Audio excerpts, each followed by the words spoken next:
kan du minska eller bli av med tankar som inte stöttar dig? Och hur kan du lägga till tankar som faktiskt hjälper dig istället för att fokusera på hur ska det gå? Hur ska jag komma ihåg det jag ska säga?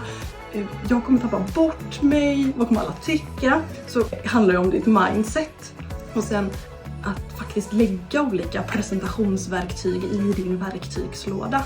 Ha en tanke på hur du jobbar med ditt kroppsspråk. Att veta hur du bygger en röd tråd, hur du fängslar en publik med en inledning, en story sådär.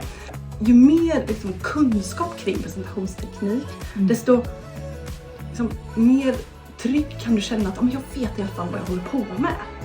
Och sen det tredje, det är att öva.